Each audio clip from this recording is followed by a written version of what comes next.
हर्षित landmark, सपनों का घर जैसा आप चाहते हैं हम बनाते हैं। 1, 2 एवं 3 BHK ready position flats. Call 9827321321। Gwalior जिले में डेंगू का कहर लगातार बढ़ता जा रहा है।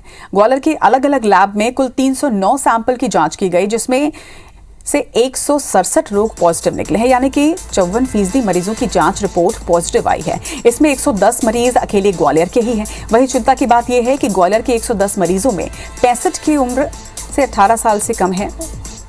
वहीं ग्वालियर के गजरा राजा मेडिकल कॉलेज की लैब में 271 सैंपल की जांच की गई, जिसमें 153 मरीजों की रिपोर्ट पॉजिटिव आई है। इसमें 96 ग्वालियर के हैं।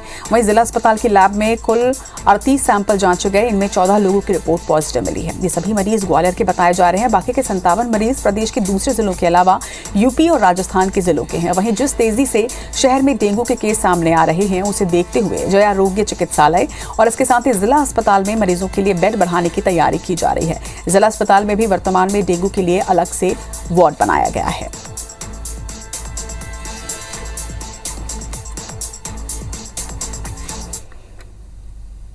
इधर बात करें छत्तीसगढ़ की, तो रायपुर में डेंगू मरीजों की संख्या करीब 500 के पास पहुंच चुकी है। उसके बावजूद निजी अस्पतालों की तरफ से लापरवाही जारी है। निजी अस्पताल कमाई के चक्कर में स्वास्थ्य विभाग से जानकारी को छुपा रहे हैं।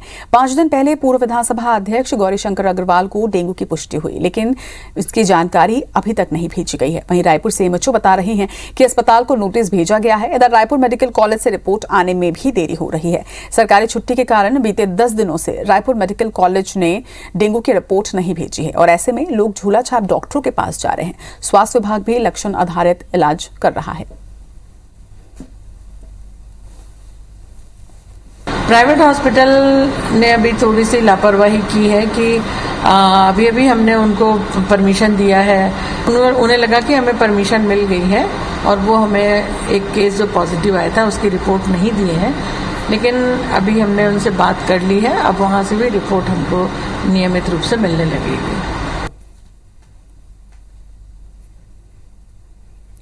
और इस खबर पर ज्यादा जानकारी के साथ हमारे साथ मध्य प्रदेश और छत्तीसगढ़ दोनों ही जगहों से हमारे सहयोगी जुड़ रहे हैं। ग्वालियर से हमारे साथ नासिर गौरी और रायपुर से हमारे साथ विनय है। पहले रुक करेंगे मध्य प्रदेश का। नासिर, जिस तरह से ग्वालियर चंबल क्षेत्र में डेंगू पैर पसार रहा है, ये एक बड़ी चिंता का विषय है, लेकिन उससे भी बड़ी चिंता ये भी है कि जो बच्चे हैं वो इसके जद में ज्यादा आते जा रहे हैं।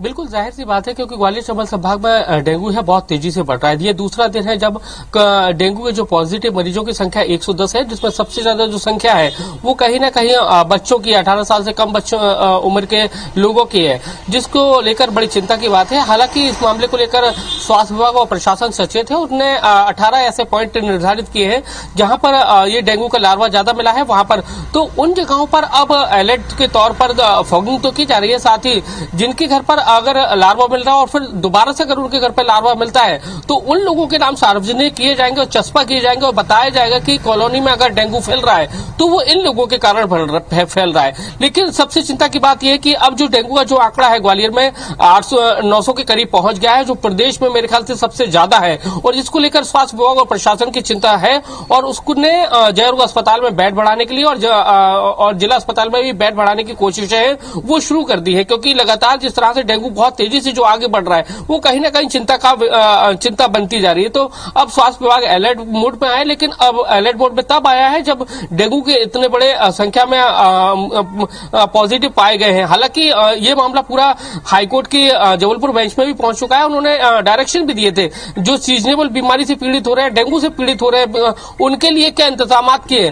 तो लेकिन उसकी तरफ से कोई खासा जवाब पेश नहीं किया गया है प्रशासन की तरफ से, ना ही स्वास्थ्य विभाग की तरफ से। तो ऐसे में कहा जा रहा है कि अब डेंगू को लेकर कहीं ना कहीं हाईकोर्ट भी अपना कड़ा रुख अख्तियार कर सकता है। जी, और इसी तरह से छत्तीसगढ़ से हमारे साथ विनय वर्मा जुड़े हुए हैं। विनय, अगर बात करें छत्तीसगढ़ की रायपुर की, तो बढ़ते डेंगू के मरीजों के बीच स्वास्थ्य विभाग की कितनी पुख्ता तैयारी डेंगू से बचाव के लिए? देखिए, पुख्ता तैयारी की बात करें तो स्वास्थ्य विभाग लंबे समय से ये बात कर रहा है कि हमारे पास में जांच किट उपलब्ध है, मरीजों को एडमिट करने के लिए व्यवस्था है, डॉक्टर्स हैं, स्वास्थ्य कर्मी है जो जगह घर घर जा कर के वहाँ पर जो साफ पानी को हटवा रहे हैं, इन सब तमाम वादों के बीच में उलट देखेंगे तो असर उसका क्या हुआ, तो 468 मरीज अब तक यहाँ पहुँच गए हैं, जो कि ये 3 महीने में सबसे ज्यादा का आंकड़ा है। और इधर ये देखेंगे कि अब कितनी लापरवाही है। हकीकत में देखेंगे तो नगर निगम ने तो पूरी तरह से पल्ला झाड़ लिया था कि घर घर जाकर के वे सफाई नहीं करेंगे, ये काम स्वास्थ्य विभाग का है। स्वास्थ्य विभाग, अब महापौर ने कह दिया था कि ये काम महापौर, अगर ये स्वास्थ्य विभाग अगर जागरूक होगा तो इतनी बड़ी संख्या में मरीज नहीं आएंगे। स्वास्थ्य विभाग का कहना था कि इलाज हमारा करना काम है, और इसी कारण से अब मोहल्लों में, वार्डों में कोई टीम नहीं जा रही है। वहां पर लोग किस तरह से रह रहे हैं, क्या पानी, वहां पे जो पानी है वही इकट्ठा हो रहा है, इसकी जांच, जो निरीक्षण उसका नहीं हो रहा है। इलाज की बात करें तो जो सैंपल कलेक्शन की बात होती थी, तो अब सैंपल जो कलेक्ट होते हैं वो अगर मेडिकल कॉलेज में उनके लिए इलाज टेस्ट के लिए भेजा जाता था तो उसके 4-4, 5-5 दिन तक, और बीते दिनों 10 दिन से छुट्टी है, फेस्टिवल था, नवरात्रि चल रही थी, दशहरा आ गया था, ईद था, और ऐसे में जो रिपोर्ट है वो मेडिकल कॉलेज ने वापस नहीं की।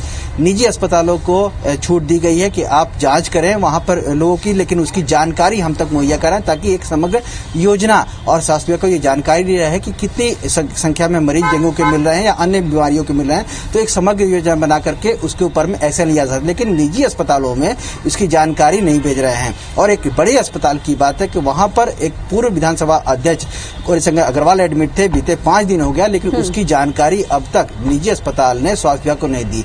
नोटिस भी भेजा जा चुका है, उसके बावजूद भी वो जानकारी भेजने के तैयार नहीं है। स्वास्थ्य जो सीएमएचओ है वो कार्रवाई की बात कर रहे हैं। उसके उलट अगर देखेंगे तो स्वास्थ्य विभाग बीते 5 दिन से एक भी सैंपल नहीं कलेक्ट किया, और इस सैंपल कलेक्ट नहीं होने के कारण से लोग झोला छाप डॉक्टर के पास जा रहे हैं, लोग लक्षण जो आधारित इलाज करा रहे हैं, और एंटीबायोटिक, बड़ी संख्या में एंटीबायोटिक ले रहे हैं, जो कि कहीं न कहीं बड़ी जो नुकसान उससे लोगों को हो सकता है। तो कुल मिलाकर लापरवाही बहुत ज्यादा है, और अगर इस पे अभी हमारी स्थिति नहीं संभल ली जाती तो बड़ी संख्या में मरीज सामने आ जाएंगे। चलिए, तमाम जानकारी के लिए आप दोनों का बहुत बहुत शुक्रिया।